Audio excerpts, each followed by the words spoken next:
बच्चों नमस्कार, स्वागत है आपके अपने यूट्यूब चैनल एग्रोटेक स्टडी में। और बच्चों मैं हूं अरविंद यादव।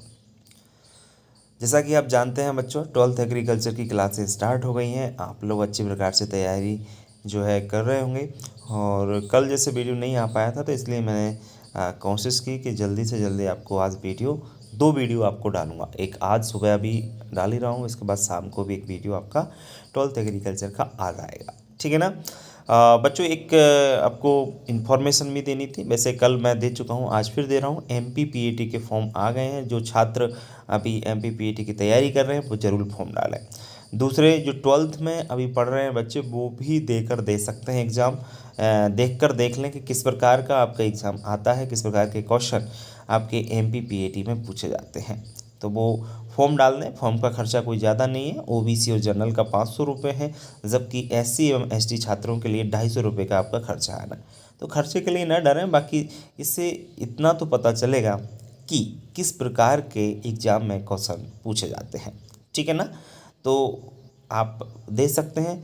फिर बच्चों का क्वेश्चन रहता है कि अगर सर हमारा सिलेक्शन हो गया तो क्या हम BSc में एडमिशन ले पाएंगे? जी नहीं, क्योंकि आप 12th में पढ़ रहे हैं अभी, इसलिए आप एडमिशन तो नहीं ले पाएंगे। लेकिन सिर्फ एग्ज़ाम देखने के लिए अगर आपका हो भी जाता है तो कोई बात नहीं है, हो जाने दो। क्योंकि अब एडमिशन इसलिए नहीं ले सकते क्योंकि आप 12th में पढ़ रहे हैं, आपके पास 12th की मार्कशीट नहीं होगी, इसलिए सिर्फ देकर देख सकते हैं। ठीक है। लेकिन जिनका 12th हो चुका है वो लोग तो अच्छी प्रकार से तैयारी कर ही रहे हैं और उनको तो बड़े अच्छे तरीके से एग्ज़ाम देना ही है, तो वो तैयार रहें। ठीक है ना। तैयारी अपनी करते रहें। यदि किसी को MPPAT से रिलेटेड नोट्स चाहिए, थोड़ा सा शुल्क चुका करके वो हमसे नोट्स प्राप्त कर सकते हैं MPPAT के। ठीक है। चलिए, तो ये तो थी छोटी सी सूचना। अब हम बात करेंगे 12th की। तो बच्चों, कृषि विज्ञान एवं गणित के मूल तत्व, ये आपका सब्जेक्ट है और इसका चैप्टर नंबर 2 हम लेकर आए और चैप्टर का नाम है चुंबकत्व, जिसको मैग्नेटिज्म के नाम से जाना जाता है।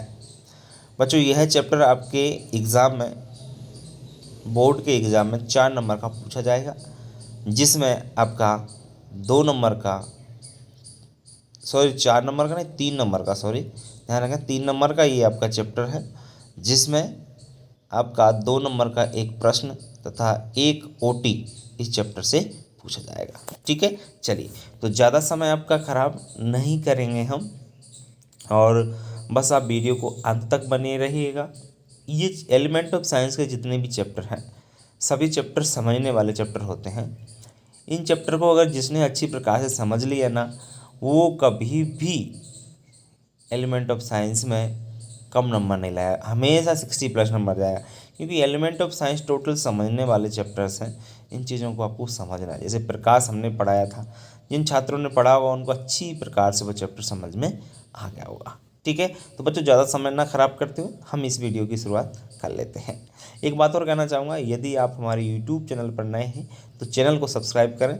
सब्सक्राइब करने के बाद बेल आइकन को दबाना ना भूलें, जिससे आपको नए वीडियो का जो नोटिफिकेशन है वो सबसे पहले मिल सके।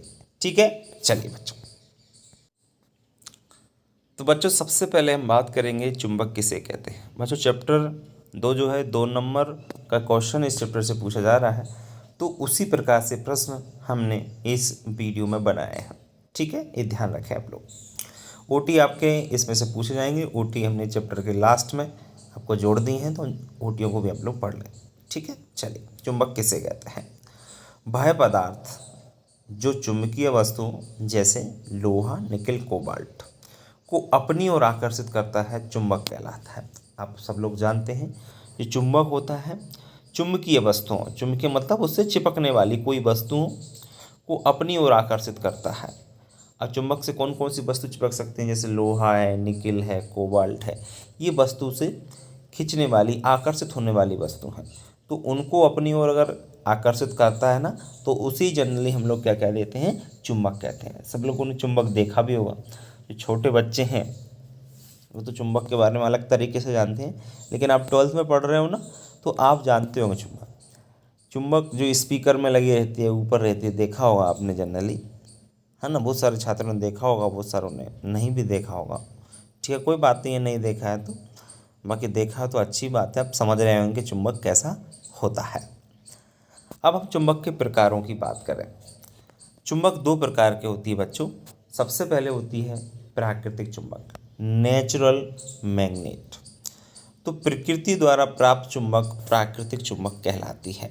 किसके द्वारा?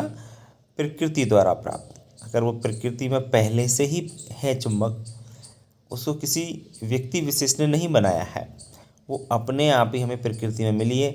जिस प्रकार से हमें जल, हवा, पेड़ पौधे ये जो हमको मिले हैं ये प्राकृतिक हैं जनरली। समझ में आ रहा है कि नहीं? तो उसी प्रकार से चुंबक भी प्राकृतिक होते हैं, जो प्रकृति द्वारा प्राप्त होते हैं, वही आपके कम शक्तिशाली होते हैं। ये क्या होते हैं? कम शक्तिशाली आपके होते हैं। एक तो प्राकृतिक चुंबक हो गया पहला प्रकार, और दूसरा जो प्रकार होता है वो होता है कृत्रिम, आर्टिफिशियल, जिसे मनुष्य ने बनाकर तैयार किया है। मनुष्य ने जो चुंबक बनाकर तैयार किया उसके बारे में सुन लीजिए। कृत्रिम चुंबक उसको बोला जाता है, मनुष्य द्वारा निर्मित, मतलब मनुष्य ने जिसको बनाया है वही चुंबक कृत्रिम चुंबक कहलाते हैं। यह भी दो प्रकार के होते हैं, एक होता है अस्थायी चुंबक, दूसरा होता है स्थायी चुंबक।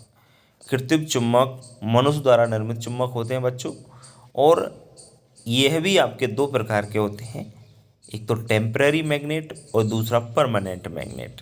ठीक है ना? जिस कृत्रिम चुंबक को दो भागों में बांटा, विशेष याद आप लोग रख सकते हैं। चलिए, तो चुंबक के दोनों प्रकार भी आपको अच्छी प्रकार से क्लियर हो गए होंगे, कौन कौन से, प्राकृतिक और कृत्रिम। क्लियर? चलिए बढ़ते हैं हम लोग आगे यदि हम लोग बात करें बच्चों चुंबक के गुण या विशेषताओं की, वेरी इंपॉर्टेंट क्वेश्चन है, ध्यान रखना, वेरी इंपॉर्टेंट है, ध्यान रखें आप लोग, IMP लगा लेना इस पर। तो चुंबक के गुण विशेषताएं जो होते हैं वो निम्नलिखित हैं। सबसे पहले, चुंबक चुंबकीय वस्तुओं को अपनी ओर आकर्षित करता है। पहला गुण या विशेषता चुंबक की यही है कि चुंबकीय वस्तुओं को, कौन सी वस्तुओं को? चुंबकीय। आप सोचोगे सर चुंबकीय वस्तुएं क्या होती हैं, तो मैंने आपको डेफिनेशन बताया था। जैसे चुंबक लोहे को अपनी तरफ खींचती है, कोबाल्ट को अपनी तरफ खींचती है।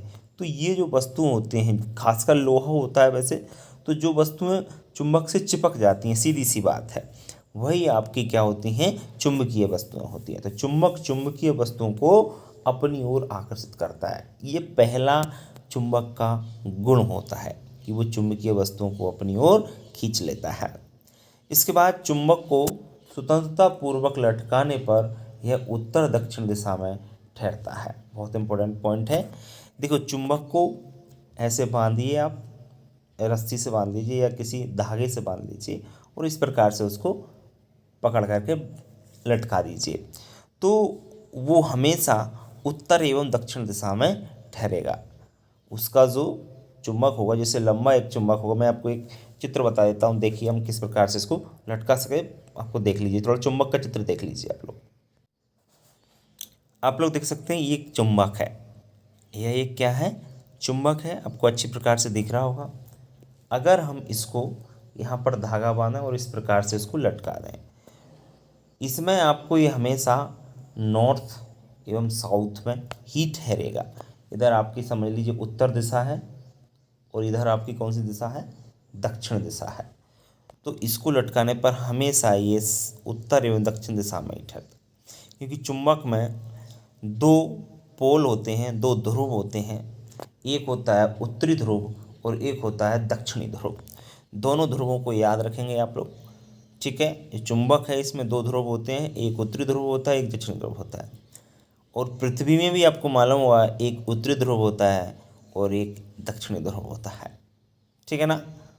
तो चुंबक हमेशा स्वतंत्रतापूर्वक चुंबक को यदि लटकाया जाए धागे से, जिससे भी, तो वह दक्षिणी और उत्तरी आपके जो ध्रुव हैं, दक्षिणी और उत्तरी दिशा कह सकते हैं, उनको दो दिशा भी होती हैं, दक्षिण और उत्तर, हमेशा उन्हीं दिशाओं में इसके इस प्रकार का भाग जाएगा।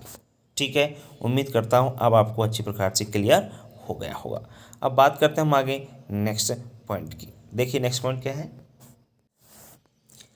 यदि हम आगे तीसरे पॉइंट की बात करते हैं, तो चुंबक के सजातीय ध्रुवों में प्रतिकर्षण एवं विजातीय ध्रुवों में आकर्षण होता है। वेरी इंपॉर्टेंट पॉइंट है कि चुंबक के सजातीय ध्रुवों में तो क्या होता है? प्रतिकर्षण होता है, और चुंबक के विजातीय जो ध्रुव होते हैं उनमें क्या होता है, आकर्षण होता है। ध्रुव तो मैंने आपको बता ही दिए कि दो ध्रुव होते हैं, एक उत्तरी ध्रुव और दक्षिणी ध्रुव। तो किस प्रकार से चुंबक के सजातीय ध्रुवों में प्रतिकर्षण और विजातीय ध्रुवों में आकर्षण होता है उसको भी आप अच्छी प्रकार से देख लीजिए। मैं चित्र के माध्यम से और आपको अच्छी प्रकार से इस पॉइंट को समझा देता हूँ। देखिए बच्चों, देख लीजिए आप लोग, क्या कहा पॉइंट ने कि चुंबक के सजातीय ध्रुव, सजातीय मतलब सेम सेम अगर ध्रुव आएंगे एक दूसरे के, दो चुंबक हैं सपोज दैट, दोनों पास पास में आएंगे तो उनमें क्या होगा, हमेशा एक जैसे ध्रुव होंगे। तो सजातीय मतलब एक जैसे ध्रुव, मतलब जैसे ये देखिए आप लोग, नॉर्थ और नॉर्थ दो चुंबक ले लिए, एक ये चुंबक है और एक ये चुंबक है। दोनों चुंबक को यदि हम पास पास नहीं ला सकते, ये देख लो तीर के निशान लगे हुए एक दूसरे से, ये क्या भाग रहे हैं, दूर भाग रहे हैं, यानी इनमें क्या हो रहा है, प्रतिकर्षण हो रहा है। नॉर्थ और नॉर्थ में क्या हो रहा है, प्रतिकर्षण हो रहा है क्या। उसी प्रकार से आप देख सकते हैं नीचे साउथ और साउथ में क्या हो रहा है, प्रतिकर्षण हो रहा है क्या, ये भी एक दूसरे से दूर भाग रहे हैं। क्योंकि एक जैसी साउथ से यदि साउथ को मिलाओगे, एक चुंबक ये है और एक चुंबक ये है, अब दोनों चुंबक देख रहे हैं, दोनों चुंबक को यदि पास पास में आप लाओगे तो भाई हमेशा एक दूसरे से दूर भागेंगे। क्योंकि जब सजातीय, सजातीय मतलब सेम और सेम, मतलब साउथ और साउथ, आप देख रहे हैं नॉर्थ और नॉर्थ, ये पास में नहीं आते, हमेशा एक दूसरे से दूर भागते हैं। तो आपको समझ में आ रहा है ना कि चुंबक के सजातीय ध्रुवों में प्रतिकर्षण होता है। क्लियर। और विजातीय ध्रुवों में क्या होता है, आकर्षण। यानी ये देखिए आप ऊपर वाला, एक चुंबक ये है और एक चुंबक ये है, ये दोनों चुंबक को अगर पास में लाएंगे तो एक दूसरे से ये चिपक जाएंगी, अट्रैक्शन होगा इनमें, क्या होगा, अट्रैक्शन होगा। देखो आप तीर के निशान भी देख सकते हैं, एक से दूसरों की ओर ये भाग रही हैं। क्योंकि नॉर्थ और साउथ, नॉर्थ से साउथ अच्छी प्रकार से चिपक जाएगा क्योंकि उसमें अट्रैक्शन होता है। तो आपको क्लियर हो गया ये वाला पॉइंट कि हमेशा सजातीय ध्रुवों में तो आपका प्रतिकर्षण होता है, और विजातीय, विजातीय मतलब अलग अलग, अलग अलग ध्रुव हों दोनों चुंबक में तो वो एक दूसरे से आकर्षण होंगे, मतलब वो चिपक जाएंगे। ठीक है ना।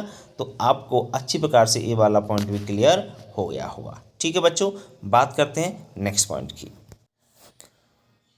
लास्ट पॉइंट की यदि हम लोग बात करते हैं कि चुंबक को पीटने, पटकने एवं गर्म करने पर उसका चुंबकत्व नष्ट हो जाता है। जी हाँ बच्चों, ये भी एक चुंबक का गुण है कि यदि हम चुंबक को पटकें, पीटें या गर्म करें, आग में डाल दें, तो उसमें जो चिपकाने का गुण होता है ना, दूसरी चीज़ों को चिपकाता है ना, वो गुण उसका समाप्त हो जाता है। ये बात आप अच्छी प्रकार से याद रखें कि चुंबक जो होता है ना, अगर उसको गर्म करें, पीटें, हम लोग आग में डाल दें तो उसका चुंबकत्व, चिपकाने का गुण बोलते हैं। चुंबकत्व क्या बोलते हैं, अपने अंदर किसी चीज़ को आकर्षण करने का जो गुण होता है वो खत्म हो जाता है, विशेष याद रखें। तो किसी भी चुंबक के गुण या विशेषताएं यह हैं, आपको अच्छी प्रकार से क्लियर हो गए होंगे। क्लियर। चलिए बढ़ते हैं हम लोग आगे नेक्स्ट क्वेश्चन की ओर। नेक्स्ट क्वेश्चन है बच्चों आपका, चुंबकत्व किसे कहते हैं। देखिए आप लोग अंतर याद रखना, चुंबक क्या है वो मैंने आपको पहले बताया, अब ये चुंबकत्व क्या होता है। तो देखिए बच्चों, चुंबक के द्वारा चुंबकीय वस्तुओं को आकर्षित करने का गुण ही चुंबकत्व कहलाता है। कोई चुंबक है तो वो चुंबक जो है ना, उसके अंदर एक ऐसा गुण होता है, कैसा गुण होता है कि वो चुंबकीय वस्तुओं को अपनी ओर आकर्षित करता है। कैसा गुण होता है, चुंबकीय वस्तुओं को, चुंबकीय वस्तुओं में आपको पहले ही बता चुका हूँ, निकिल, कोबाल्ट, लोहा, इन चीज़ों को अपनी ओर आकर्षित करने का क्या होता है, गुण होता है। तो अपनी ओर आकर्षित करने का जो गुण होता है ना, उसको ही हम लोग चुंबकत्व कहते हैं। तो चुंबकत्व क्या होता है, मैग्नेटिज्म क्या होता है, उम्मीद करता हूँ सभी बच्चों को बेहतर तरीके से समझ में आ गया होगा। क्लियर। चलिए बढ़ते हैं आगे। नेक्स्ट है, चुंबकीय बल रेखाओं को परिभाषित कीजिए। चुंबकीय बल रेखाएं क्या होती हैं। चुंबकीय बल रेखाएं क्या होती हैं, तो चुंबकीय बल रेखाएं वे बंद वक्र रेखाएं होती हैं। कैसी रेखाएं होती हैं बच्चों, बंद वक्र बल रेखाएं होती हैं, जिनके सहारे एक अंक उत्तरी ध्रुव चलता है। डेफिनेशन थोड़ी टेढ़ी है, समझने की कोशिश करेंगे तो समझ में आ जाएगा। देखिए, चुंबकीय बल रेखाएं वे बंद वक्र रेखाएं होती हैं, बच्चों मैं एक चीज़ क्लियर करना चाहता हूँ आपको, जैसे चुंबक है, मैंने आपको चुंबक का चित्र भी बताया अभी। तो चुंबक जो होता है ना, चुंबक से चुंबकीय बल रेखाएं निकलती हैं। आप सोच रहे हैं कैसी होती होंगी बल रेखाएं, ये मैं चित्र सहित अभी आपको आने वाले नेक्स्ट क्वेश्चन में क्लियर कर दूंगा किस प्रकार की आपकी बल रेखाएं होती हैं। यहाँ पर सिर्फ इतना आप लोग इमेजिन कर लीजिए, कोई चुंबक होता है, उस चुंबक में चुंबकीय बल रेखाएं होती हैं और वो भी बंद वक्र होती हैं। कैसी होती है? बंद वक्र, मतलब उनमें कोई कोण नहीं होता, सीधी सी बात, वक्र नहीं होता है उनमें, मुड़ी नहीं रहती हैं, कुल मिला के ऐसे कह सकते हैं। समझ में आया ना? इस प्रकार से कोई उसमें, इस प्रकार से कह सकते हैं ये वक्र होता है। तो इसमें इस प्रकार का कोई वक्र उन बल रेखाओं में नहीं पाया जाता है और इनके सहारे, मतलब जो बल रेखाएं होती हैं ना, उनके सहारे एकांक उत्तरी ध्रुव चलता है। जिसे मैंने आपको बताया था कि एक एक प्रकार का क्या है? चुंबक है। अब इनके दो इसमें ध्रुव होते हैं, एक होता है उत्तरी ध्रुव, एक दक्षिण ध्रुव। एन का मतलब नॉर्थ और एस का मतलब साउथ। तो इनके सहारे जो आपका नॉर्थ वाला ध्रुव होता है ना, ये चलता है इस प्रकार से ये रेखाएं होती हैं। अभी बताऊंगा मैं आपको, ये चित्र भी आपको आ जाएगा तो आपको समझ में क्लियर अच्छी तरीके से हो जाएगा। ठीक है ना? ये मैं अभी क्लियर कर देता हूँ। आगे नेक्स्ट क्वेश्चन जो कि वेरी इंपॉर्टेंट क्वेश्चन है, उसको आप देखिए। यहाँ पर मैं आपको चित्र सहित अच्छी प्रकार से क्लियर कर देता हूँ। चुंबकीय बल रेखाओं के गुण, चुंबकीय बल रेखाओं के गुण लिखिए। वेरी इंपॉर्टेंट क्वेश्चन है, आप समझते हैं अच्छी प्रकार से। चुंबकीय बल रेखाओं के गुण बच्चों निम्न हैं या निम्नलिखित हैं। सबसे पहला तो ये है कि दो बल रेखाएं एक दूसरे को कभी नहीं काटती हैं। तो पहले इन रेखाओं को देख क्यों नहीं लेते हैं, पहले देख लीजिए किस प्रकार से है। अभी मैंने पहला पॉइंट बताया था, चुंबकीय बल रेखा। ये चुंबकीय बल रेखाएं आप देखिए कैसे हैं, किस प्रकार से हैं। इसमें मैंने आपको सबसे पहले बताया कि चुंबकीय बल रेखाएं एक दूसरे को कभी नहीं काटती हैं। तो आप लोग अच्छी प्रकार से देख पा रहे हो, उम्मीद मैं ऐसी करता हूँ। जिसमें देखो डेफिनेशन भी क्लियर हो रही है। चुंबकीय बल रेखाएं वे बंद वक्र रेखाएं होती हैं जिनके सहारे एकांक उत्तरी ध्रुव चलता है। तो देखो कैसे समझ सकते हैं आप लोग। ये देखो रेखाएं कहाँ से निकल रही है? नॉर्थ से निकल रही है कि नहीं? उत्तरी ध्रुव, इनके सहारे एकांक उत्तरी ध्रुव चल रहा है। बंद वक्र होती हैं क्या? इस प्रकार से रेखाएं हैं, कोई भी इस प्रकार से इसमें दे रखा है, वक्र दे रखा है? नहीं दे रखा है। ये चीज़ अच्छी प्रकार से क्लियर हो रही है आपकी। दूसरी बात, ये पहला पॉइंट देख लीजिए कि एक दूसरे को काट रही हैं क्या? क्या इस प्रकार से कोई तीर करने लगा है, इस प्रकार से कट रही हैं? कहीं भी देख सकते हो, अभी इधर से निकल रही हैं, देख रहे हो ना, इधर से निकल रही हैं और इधर जाके ये प्रवेश कर रही हैं। समझ में आया ना? तो हमेशा ये आपकी जो रेखाएं होती हैं, चुंबकीय बल रेखाएं, एक दूसरे को कभी नहीं काटती हैं। पहला पॉइंट क्लियर हो गया। अब आपको समझ में आ गया हो चित्र देख करके। हमेशा मैं कोशिश करता हूँ कि बच्चों को कोई भी चीज़ें अच्छी प्रकार से समझ में आए, तो चित्र के माध्यम से बहुत सारी चीज़ें बहुत अच्छे से क्लियर हो जाती हैं। इस प्रकार से मैंने कोशिश की है कि अब की बार चित्रों के माध्यम से ही बच्चों को बहुत सारी चीज़ें क्लियर कर दूंगा। ठीक है, चलिए आगे बढ़ने से पहले एक बात मैं आपसे करना चाह रहा हूँ। बच्चों, आप पढ़ाई तो कर रहे होंगे, ये एक अच्छी बात है। पढ़ाई के साथ साथ आप लोग अपने दिमाग का कॉन्संट्रेट, जो काम आप कर रहे हो उसी काम पर रखें। फालतू चीज़ों में अपना दिमाग ना लगाएं, है ना? क्योंकि ज़्यादातर, मैंने उस दिन भी बताया था और आज बता रहा हूँ, हमारा दिमाग, दिल फिसक जाता है, फिसल जाता है। तो दिल को और दिमाग को कंट्रोल में रखना है। दिल ही ज़्यादा फिसलता है, ऐसा आप लोग भी मानते होंगे। मानते हो कि नहीं मानते? तो उसको फिसलाना नहीं है अभी।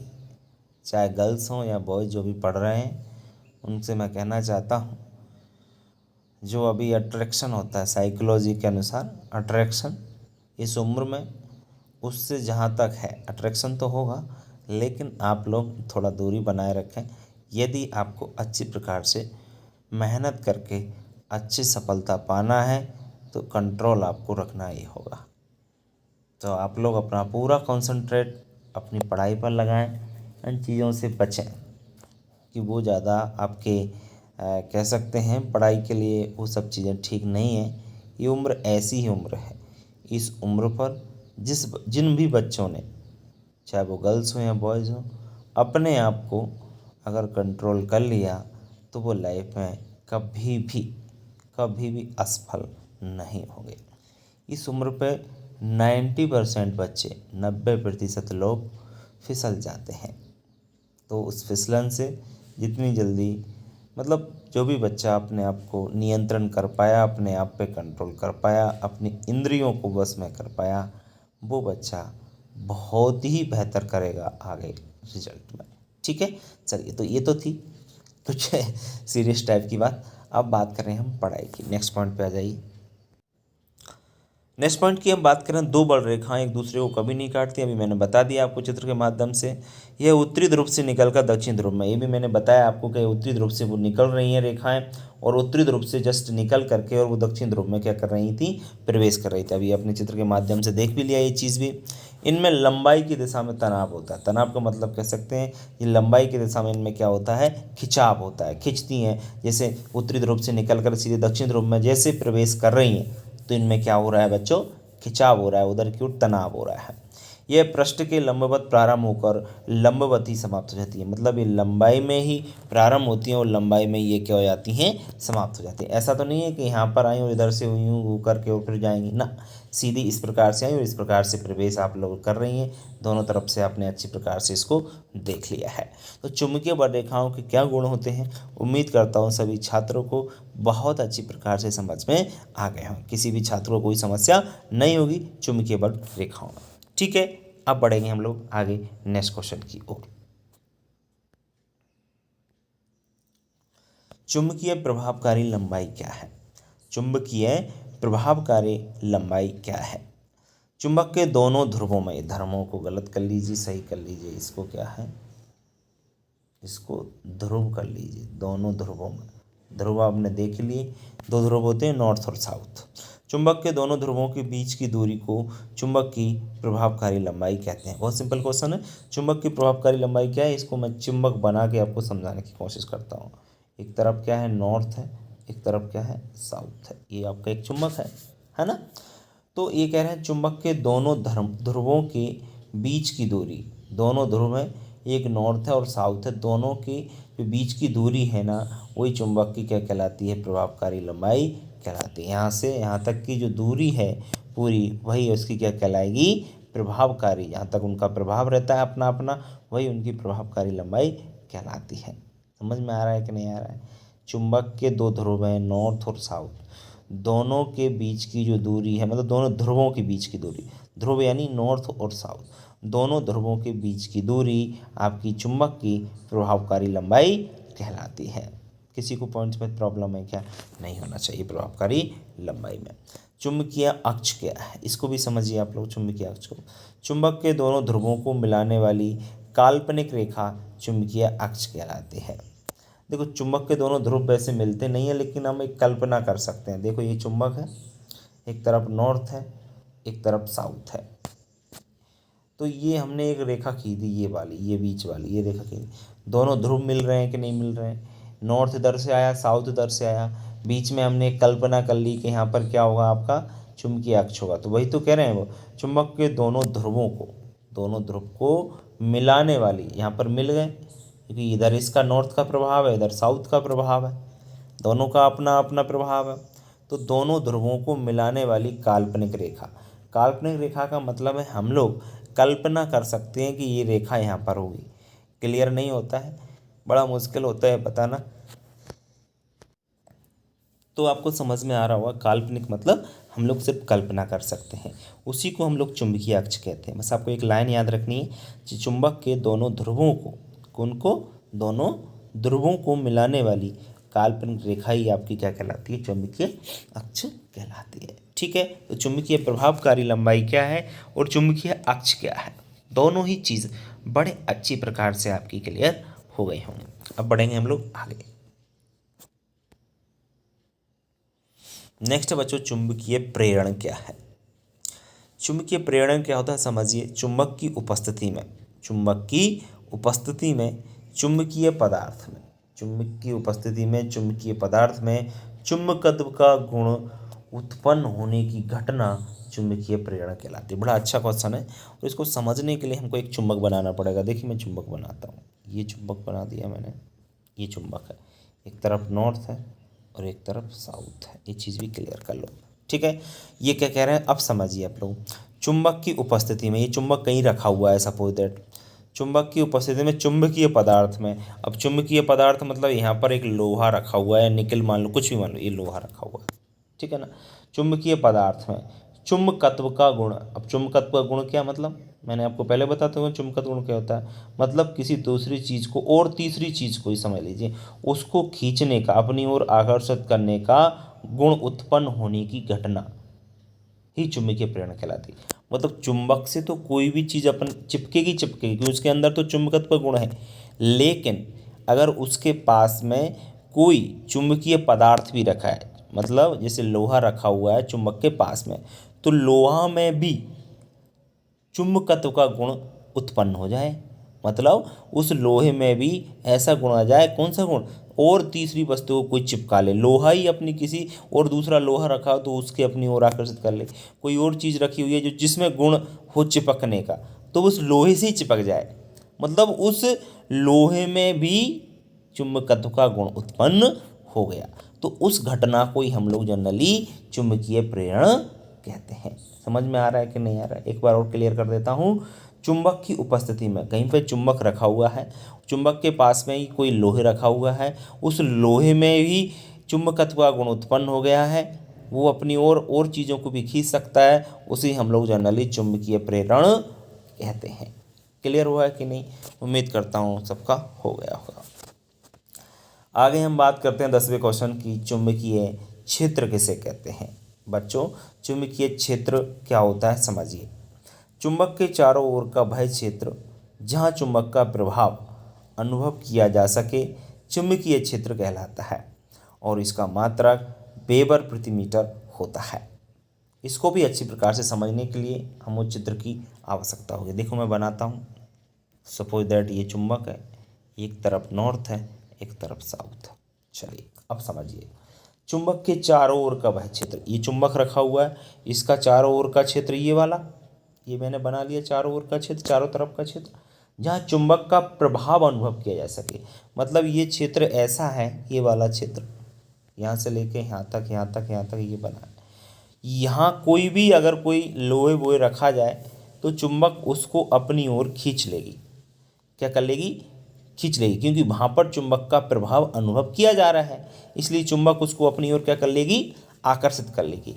उसी को हम लोग क्या कहते हैं, चुंबकीय क्षेत्र कहते हैं। सिंपल सी लैंग्वेज में चुंबक का चारों ओर का, चारों तरफ से ऐसा एरिया, ऐसा क्षेत्र, ऐसा एरिया आप लोग देख रहे हो जहाँ से चुंबक का प्रभाव अनुभव किया जा सके, चुंबक किसी भी वस्तु को अपनी ओर आकर्षित कर सके, वहाँ से उसका अनुभव हो रहा है कि यहाँ से चुंबक का ये क्षेत्र है, यहाँ से कोई भी वस्तु इस क्षेत्र में, हम चारों तरफ क्षेत्र में कहीं भी लोहे, निकल, कोबाल्ट कोई भी वस्तु ऐसे रखेंगे जो चुंबक उसको अपनी ओर आकर्षित कर लेगा, उसी जनरली हम लोग चुंबकीय क्षेत्र कहते हैं। और इसका जो मात्रक होता है वो वेबर प्रति मीटर होता है। ये ओटी के लिए आप लोग याद रख सकते हैं। तो चुंबकीय क्षेत्र क्या होता है, उम्मीद करता हूँ सभी क्षेत्र बच्चों को बड़ी अच्छी प्रकार से क्लियर हो गया होगा। ठीक है, बात करेंगे आगे, चुंबकीय विभव क्या है। अच्छी प्रकार से समझना आप लोग, चुंबकीय विभव क्या है, मैग्नेट पोटेंशियल क्या होता है। तो चुंबकीय क्षेत्र में एकांकी उत्तरी ध्रुव को अनंत से चुंबकीय क्षेत्र के किसी बिंदु तक लाने में जितना कार्य करना पड़ता है उसे चुंबकीय विभव कहते हैं। आप इसको समझने के लिए एक चित्र का माद ले सकते हैं, सारा देखिए, यह एक क्या है, चुंबक है, एक तरफ आपका नॉर्थ है, एक तरफ आपका साउथ है। अच्छी तरह समझना आप लोग, इसको क्या कह रहे हैं वो समझिए आप लोग। चुंबकीय क्षेत्र में एकांकी उत्तरी ध्रुव को, मैंने आपको क्षेत्र तो अभी बता दिया, ये बना लीजिए चुंबकीय क्षेत्र है। चुंबकीय क्या है, क्षेत्र, सपोज दैट ये देख लीजिए, जहाँ से लेके यहाँ तक चारों तरफ आपका चुंबकीय क्षेत्र है। चुंबकीय क्षेत्र में एकांकी उत्तरी ध्रुव को, एकांकी उत्तरी ध्रुव को वो भी अनंत से, मतलब यहाँ पर कोई एकांकी उत्तरी ध्रुव है, यहाँ पर बना लूँ, देखो इधर देखना आप लोग, ये एकांकी उत्तरी ध्रुव यानी यहाँ पर नॉर्थ है कोई, ऐसा मान लेते हैं हम। एकांकी उत्तरी ध्रुव को अनंत से, अनंत मतलब कहाँ से ला रहे हैं, कोई दूरी निश्चित नहीं है, अनंत से चुंबकीय क्षेत्र के किसी बिंदु तक, मतलब यहाँ से लेके यहाँ तक, किसी भी बिंदु तक, यहाँ ले आओ, यहाँ ले आओ, कहीं भी ले आओ, अपन ने तो यहाँ से लेके यहाँ तक मान लिया। चुंबकीय क्षेत्र के किसी बिंदु तक, यहाँ इसका बिंदु है, बिंदु तक लाने में जितना कार्य करना पड़ता है, मतलब यहाँ से लेकर के यहाँ तक लाने में जितना भी क्या करना पड़ता है, कार्य करना पड़ता है, उसे ही हम लोग चुंबकीय विभव कहते हैं। तो विभव का दूसरा मतलब क्या होता है, कार्य, है ना। तो सीधी सी बात है, याद रखें, चुंबकीय क्षेत्र में एकांकी उत्तरी ध्रुव को अनंत से चुंबकीय क्षेत्र के किसी बिंदु तक लाने में जितना भी कार्य करना पड़े उसे हम लोग चुंबकीय विभव कहते हैं। उम्मीद करता हूँ सभी छात्रों को चित्र के माध्यम से अच्छी प्रकार से क्लियर हो गया होगा। ऑस्ट्रेड और देख लीजिए क्या होता है ऑस्ट्रेड। चुंबकीय क्षेत्र के किसी बिंदु पर रखा एकांक उत्तरी ध्रुव यदि एक डायन बल का अनुभव करता है तो उसे उस बिंदु पर चुंबकीय क्षेत्र की तीव्रता या एक ऑस्ट्रेड कहते हैं। देखो पहले तो ये समझना होगा कि ऑस्ट्रेड क्या है। ऑस्ट्रेड का मतलब है किसी बल का अनुभव करना, समझ में आ रहा है ना। तीव्रता अनुभव करना, चुंबक का जो चिपकाने का गुण होता है, आपको पता है कोई भी चीज़ पास में आती है चुंबक के, जो चुंबकीय वस्तु होती है, तो आपको पता है वो एकदम कितना प्रेशर लगाती है, कितना बल लगाती है चिपकने के लिए। और यदि नॉर्थ से नॉर्थ मिलाएं तो दूर भागेगी, और नॉर्थ से साउथ मिलाएं तो बिल्कुल आकर्षण होगा। आपको मैं पहले ही क्लियर कर चुका हूँ कि चुंबक के सजातीय ध्रुवों में प्रतिकर्षण होता है और विजातीय ध्रुवों में क्या होता है, आकर्षण, मतलब एक दूसरे से वह चिपकते हैं। तो कितना बल लगता है आपको अच्छी तरह मालूम होगा ये चीज़, अगर आपने दो चुंबक को मिलाया होगा तो, आपको ये प्रैक्टिकल अगर आपने किया होगा तो। चुंबकीय क्षेत्र के किसी बिंदु पर रखा एकांक उत्तरी ध्रुव, एकांक उत्तरी ध्रुव मैंने आपको पहले ही बता चुका हूँ किस प्रकार से। ये चुंबक है, नॉर्थ है, साउथ है, चारों तरफ क्षेत्र है। किसी बिंदु पर, ये बिंदु मान लीजिए कोई भी, यहाँ बिंदु पर उत्तरी ध्रुव यदि एक डायन बल का अनुभव करे, यहाँ का इसका जो भी प्रेशर लगे, जो भी उसका बल लगे, जितना भी अनुभव वो करता है, उसे उस बिंदु पर चुंबकीय क्षेत्र की तीव्रता का ही ऑस्ट्रेड कहते हैं। जितना भी बल का अनुभव कर रहा है उसे उसका क्या कहते हैं, तीव्रता का ऑस्ट्रेड कहा जाता है, एक ऑस्ट्रेड कहा जाता है जनरली। तो ऑस्ट्रेड की परिभाषा उम्मीद करता हूँ थोड़ा सा क्लियर आपकी हो गई होगी। ठीक है, चलिए बढ़ेंगे हम लोग आगे। आगे बढ़ने से पहले एक और बात मैं कहना चाहता हूँ। मैं कल पढ़ रहा था तो मैंने एक साइकोलॉजी के अकॉर्डिंग एक चीज़ पढ़ी कि यदि बच्चों की, किसी छात्रों की क्षमताएं ख़त्म करनी है, उसकी पढ़ने की कैपेसिटी ख़त्म करनी है, तो उसे ज्ञान दे दो कि बच्चे रट ले। रटने का ज्ञान बड़ा बेकार होता है। रटने से बच्चे की क्षमताएं ख़त्म हो जाती हैं, उसकी कैपेसिटी ख़त्म हो जाती है। तो मैं कभी भी आपसे रटने का नहीं बोलता हूँ, हमेशा मैं आपको कोशिश करता हूँ पॉइंट्स को क्लियर करने की, क्योंकि जब तक कोई भी चीज़ क्लियर नहीं होगी तो समझ में नहीं आता है। सही बात है। हमेशा आप पढ़ाई करते हो या आप मेरे यूट्यूब चैनल से पढ़ते हो या कहीं भी आप कोचिंग करते हो, कहीं भी आप स्कूल में पढ़ते हो, हमेशा चीज़ों को आप लोग जो है ना समझ के पढ़ेगा। बच्चे गाइड का उपयोग करते हैं, बच्चे और चीज़ों का भी पढ़ते हैं, तो वो हमेशा उनको टीचर चिन्ह लगा देते हैं और वो हमेशा रट लेते हैं चीज़ों को। मैं उनसे कहना चाहता हूँ चीज़ों को रटे नहीं आप लोग।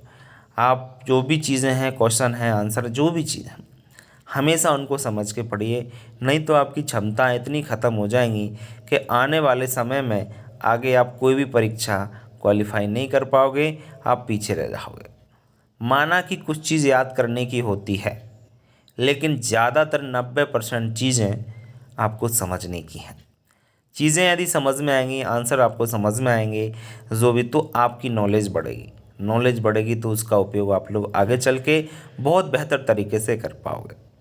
यदि आप लोग अभी से अपने रटना स्टार्ट कर दिया, कठिन चीज़ लगी आपने उसको रट दिया, तो खेल ख़त्म है, आपकी क्षमताएं ख़त्म हो जाएंगी, आप किसी भी चीज़ को आगे चल के अच्छी प्रकार से नहीं समझ पाएंगे। इसलिए मेरा कहना आप लोग माने, जो भी टीचर्स आपको पढ़ाते हैं, जो भी टीचर्स जहाँ कोचिंग्स कराते हैं या जो आपको जहाँ भी स्कूल में पढ़ाते हैं या कोई और यूट्यूब चैनल से आप लोग पढ़ रहे हैं या ऑनलाइन क्लास आप लोग ले रहे हैं, तो आप मेरी बातों पर गौर कीजिए।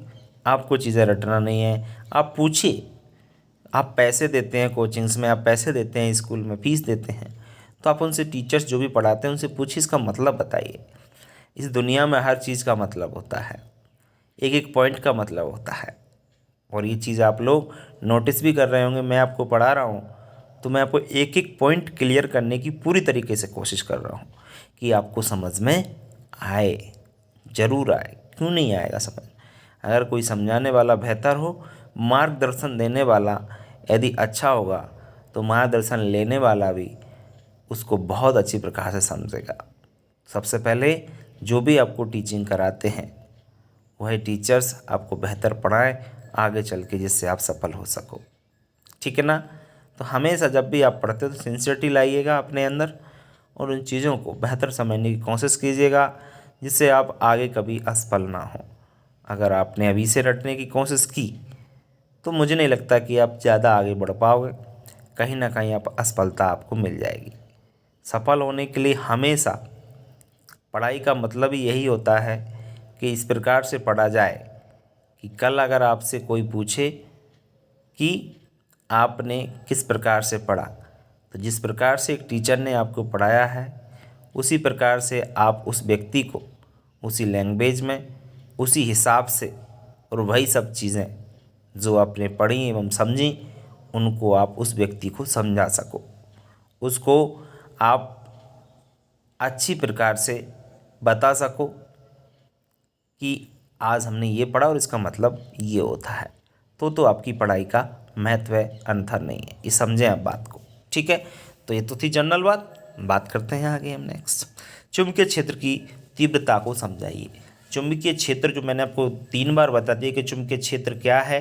चुंबक के चारों ओर का वह क्षेत्र जहाँ चुंबक का चुंबकीय गुण मतलब चुंबक का प्रभाव अनुभव किया जाता है, वही चुंबकीय क्षेत्र है। अब यहाँ पूछ रहे हैं कि चुंबक क्षेत्र की तीव्रता क्या है। तीव्रता का मतलब समझिए आप लोग, सब लोग जानते हैं वैसे तो, फिर भी समझिए आप लोग। चुंबकीय क्षेत्र के किसी बिंदु पर रखा एकांकी उत्तरी ध्रुव जितने बल का अनुभव करता है उसे उस बिंदु पर चुंबकीय क्षेत्र की तीव्रता कहते हैं। देखो चुंबक बनाइए आप, एक ये मैंने चुंबक बना दिया, ये चुंबक है, एक तरफ नॉर्थ है एक तरफ साउथ है। ये चुंबक के चारों ओर का क्षेत्र है, जहाँ पर मैं आपको इस प्रकार से बता दें। अब ये कह रहे हैं कि चुंबकीय क्षेत्र के किसी बिंदु पर, ये बिंदु है यहाँ, मान लीजिए आप लोग यहाँ पर एकांकी उत्तरी ध्रुव रखा हुआ है और ये जितने बल का अनुभव कर रहा है, बल का अनुभव कैसे कर रहा है कि चुंबक अपनी ओर उसको आकर्षित कर रहा है, तो बल लगेगा कि नहीं लगेगा? बिल्कुल लगेगा। तो बल का अनुभव करेगा उसे उस बिंदु पर चुंबकीय क्षेत्र की क्या कहेंगे? तीव्रता। उसे कहेंगे कितना तीव्र है, कितना बल लग रहा है कि उसको अपनी ओर खींच ले, किसको?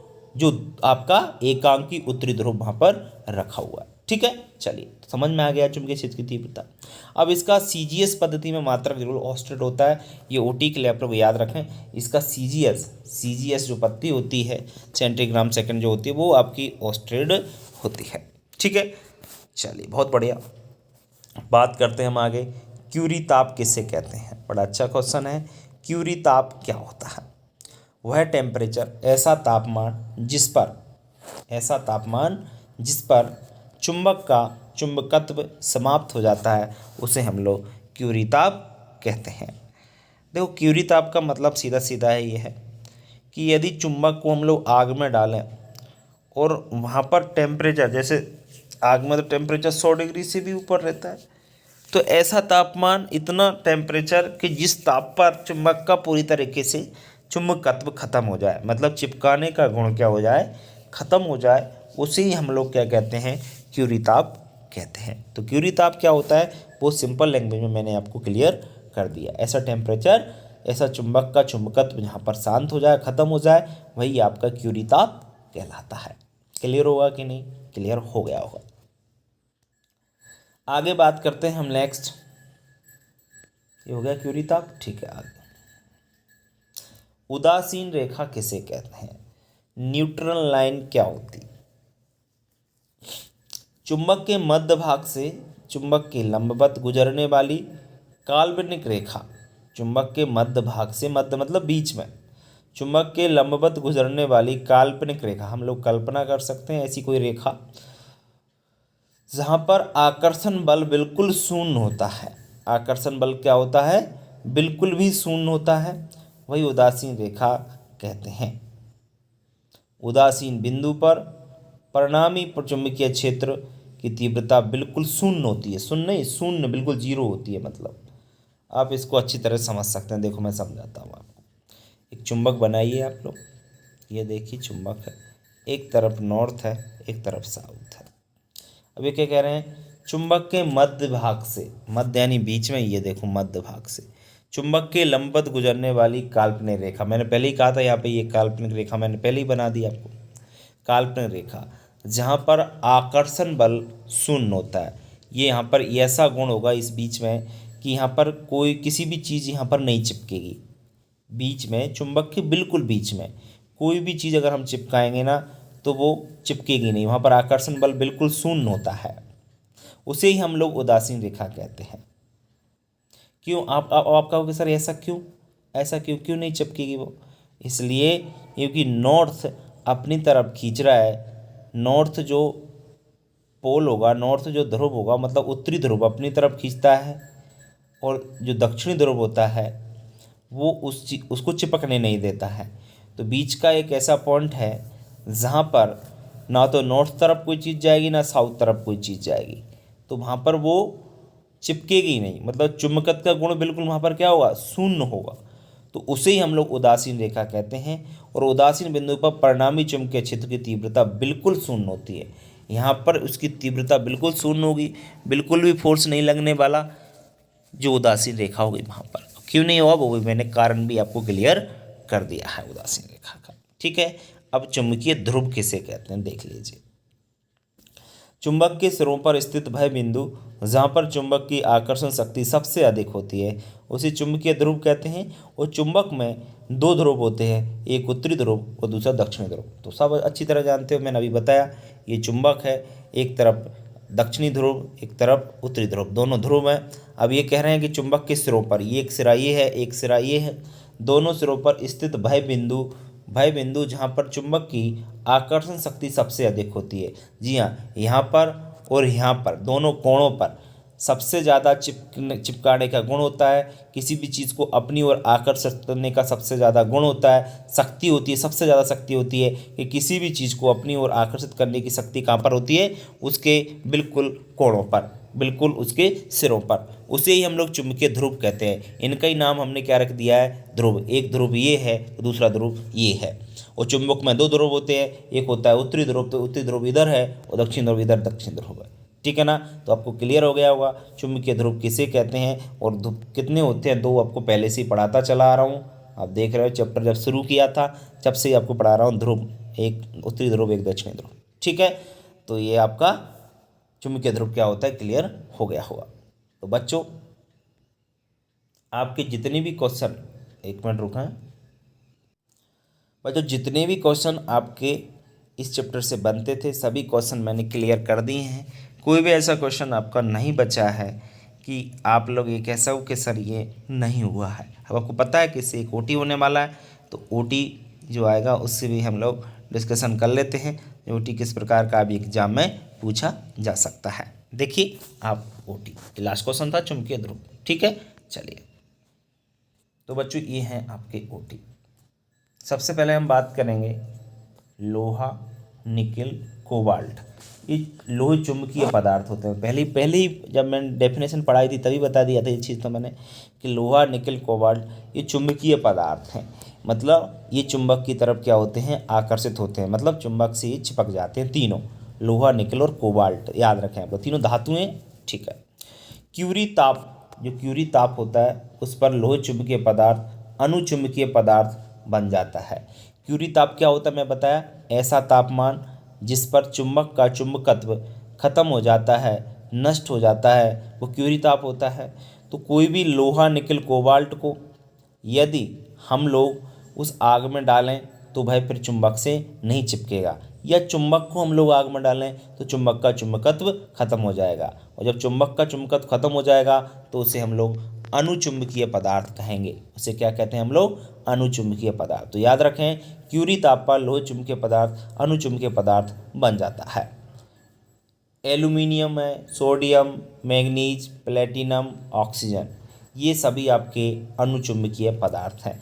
अब अनुचुंबकीय पदार्थ का मतलब मैंने क्लियर कर दिया आपका, कौन कौन से होते हैं जिनको आग में डालने की आवश्यकता नहीं है, ये अपने आप पहले से ही होते हैं। जैसे एल्यूमिनियम है, सोडियम है, मैग्नीज है, प्लेटिनम, ऑक्सीजन, ये ऐसे तत्व हैं बच्चों जो आपका चिपकते ही नहीं, इनमें कोई भी आकर्षण होने का गुण नहीं होता है चुंबक की तरह। आगे अगर हम बात करते हैं सोना, चांदी, तांबा, पारा, हाइड्रोजन। सोना, चांदी, तांबा, पारा और हाइड्रोजन, ये जो तत्व हैं ये सभी प्रतिचुंबकीय पदार्थ होते हैं।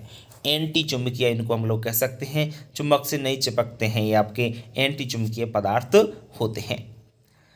इसके बाद अगर हम बात करें प्रत्येक क्षण चुंबक में दो चुंबकीय ध्रुव होते हैं। प्रत्येक क्षण का मतलब है हर समय। चुंबक का आप छोटा से छोटा टुकड़ा कर दीजिए, उसमें हमेशा दो ही ध्रुव रहेंगे। कितना भी छोटा आप कर दीजिए, मतलब हर क्षण प्रत्येक क्षण चुंबक में दो ध्रुव होंगे, मतलब दोनों ध्रुवों को अलग नहीं किया जा सकता। अगर किसी चुंबक को आप काट दोगे बीच में से काट दोगे तो आपको पता है जो छोटा सा टुकड़ा होगा उसमें भी दोनों ध्रुव आ जाएंगे। एक तरफ नॉर्थ है, एक तरफ साउथ है, एक तरफ नॉर्थ, एक तरफ साउथ, इस प्रकार से चलता रहता है। तो प्रत्येक क्षण चुंबक में दो ध्रुव होते हैं, याद रखें। आगे हम लोग बात करते हैं चुंबकीय क्षेत्र में उदासीन बिंदुओं पर परिणामी चुंबकीय बल शून्य होता है। ये मैं आपको डेफिनेशन में भी क्लियर कर चुका हूँ कि दोनों चुंबक के बीच में जो काल्पनिक रेखा होती है जहाँ पर उदासीन बिंदुओं पर परिणामी चुंबकीय बल, वहाँ पर बिल्कुल भी चुंबकीय बल नहीं होता, बिल्कुल ही शून्य होता है। कोई भी वस्तु, कोई भी चीज़, चुंबकीय वस्तु उस चुंबक से नहीं चिपकती है उस जगह पर जहाँ पर उदासीन बिंदु होता है। नॉर्थ साउथ का मिलने की जो जगह होती है वहाँ पर, ठीक है। चलिए, चुंबकीय बल रेखाएं एक दूसरे को कभी नहीं काटती। ये भी मैंने आपको बता चुका हूँ कि चुंबकीय बल रेखाएं जो होती हैं वो एक दूसरे को कभी नहीं काटती हैं। आपको मैं पहले ही क्लियर कर चुका हूँ ये चीज़, चित्र के माध्यम से भी बता चुका हूँ ये चीज़, ठीक है। इसके बाद चुंबकीय क्षेत्र की तीव्रता का मात्रक MKS पद्धति में वेबर प्रति मीटर होता है। याद रखें, चुंबकीय क्षेत्र की तीव्रता का मात्रक MKS पद्धति में वेबर प्रति मीटर वर्ग होता है। चुंबकीय आघूर्ण का सूत्र 2 ml होता है, ध्यान रखें। चुंबकीय आघूर्ण जो होता है ना, इसका जो सूत्र होता है वो 2 ml होता है। चुंबक के दोनों ध्रुव के बीच की दूरी को चुंबक की प्रभावकारी लंबाई कहते हैं। मैं आपको पहले ही बता चुका हूँ, कोई चुंबक होता है, दोनों ध्रुव के बीच की जो भी डिस्टेंस होती है टोटल, वही आपकी चुंबक की प्रभावकारी लंबाई कहते हैं। ये डेफिनेशन भी मैंने आपको बता चुका हूँ कि चुंबक की प्रभावकारी लंबाई क्या होती है। तो मैंने वहाँ पर बताया था कि चुंबक के दोनों ध्रुव के बीच की दूरी को ही चुंबक की प्रभावकारी लंबाई कहते हैं। तो यहाँ पर भी आप लोग देख सकते हैं, वहाँ पर भी आपने देख लिया होगा। बल का CGS पद्धति में मात्रक डायन होता है, याद रखें आप लोग। बल का CGS पद्धति, आप लोग सोच रहे हो सर ये CGS क्या है, MKS क्या है, तो मैं आपको बता देता हूँ। ये पद्धतियाँ हैं, ये पद्धतियाँ वैज्ञानिकों ने बनाई हैं किसी भी चीज़ को मापने के लिए, मात्रक बनाए, उसके यूनिट्स बनाए। तो जैसे बल है, बल फोर्स, तो फोर्स का जो CGS पद्धति है उसका जो मात्रक होता है वो डायन। इसको आप लोग जनरली याद रख सकते हो। ये को रटने की बात आती है तो ऐसे पॉइंट्स में आती है, जैसे ये पॉइंट है तो उसको याद रखना पड़ेगा, रटना पड़ेगा। अगर याद नहीं है तो आप लोग वहाँ पर नहीं लिख पाओगे, ठीक है ना। चलिए आगे बात करते हैं हम लोग चुंबक के सजातीय ध्रुवों में प्रतिकर्षण तथा विजातीय ध्रुवों में आकर्षण होता है। तो ये चीज़ भी मैं आपको अच्छी प्रकार से क्लियर कर चुका हूँ कि चुंबक होता है सजातीय ध्रुव, यानी सेम और सेम, नॉर्थ रहेगा तो हमेशा प्रतिकर्षण होगा, चुंबक एक दूसरे से दूर भागेंगे। अगर विजातीय ध्रुव होंगे तो चुंबक बिल्कुल पास पास में आएंगे, उनमें क्या होगा, आपका आकर्षण होगा। ये चीज़ मैं आपको पहले ही बता चुका हूँ। अगर आपने पूरी थ्योरी पढ़ी है तो आपको एक भी OT में कोई समस्या नहीं आएगी। नर्म लोहे से बना चुंबक अस्थायी चुंबक होते हैं, ये जरूर याद रखें, ये नहीं बताया मैंने आपको। जो अस्थायी चुंबक होते हैं, कृत्रिम चुंबक के 2 प्रकार होते हैं, अस्थायी चुंबक और स्थायी चुंबक। जिसमें जो अस्थायी चुंबक होता है वो नर्म लोहे से बना होता है। कौन से लोहे से? नर्म लोहे से बना होता है तथा है अस्थायी चुंबक होता है। कैसा चुंबक होता है? अस्थायी, यानी आपका टेम्पररी, वह आपका मैग्नेट होता है। चुंबक के ध्रुवों को कभी भी अलग अलग प्राप्त नहीं किया जा सकता। ये चीज़ भी मैं अभी क्लियर कर चुका हूँ कि चुंबक में प्रत्येक क्षण दोनों ध्रुव होते हैं। चुंबक के छोटे से छोटा टुकड़ा कर लीजिए, कभी भी उसके ध्रुवों को अलग अलग प्राप्त नहीं कर सकते। नॉर्थ और साउथ कभी भी अलग नहीं हो सकते, कितने भी टुकड़े आप लोग कर लीजिए, हमेशा उसमें दोनों ध्रुव ही रहेंगे। तो बहुत सारे बच्चे कहते हैं कि चुंबक को काट दें, तो काट दो, आप लोग काट दोगे तो अपने आप में एक अलग चुंबक बन गया, उसमें भी नॉर्थ और साउथ दोनों रहेंगे। दोनों टुकड़ों में आपका अलग अलग अपने आप में कंप्लीट दोनों चुंबक बन चुके हैं, उसमें भी नॉर्थ साउथ है, उसमें भी नॉर्थ साउथ आ जाएंगे। बताइए, तो मतलब कभी भी किसी चुंबक के जो ध्रुव हैं उनको हम लोग अलग अलग प्राप्त नहीं कर सकते हैं। स्पर्शजा नियम के अनुसार बी बराबर एच टेन थीटा होता है, इसको थीटा कर लेना आप लोग, है ना। बी बराबर एच टेन थीटा होता है, तो ये थोड़ा जनरल है, इसको याद रख सकते हैं आप लोग। चुंबक के मध्य में चुंबकत्व का मान शून्य होता है, कई बार बता चुका हूँ। उदासीन बिंदु बराबर एफ बराबर एच होता है। तो ये वाला पॉइंट और ये वाला पॉइंट थोड़ा याद रखें आप लोग, बाकी समझने वाली चीज़ें मैं आपको पहले ही क्लियर कर चुका हूँ। नेक्स्ट है प्रभावकारी लंबाई को 2L से प्रदर्शित करते हैं, ध्यान रखें।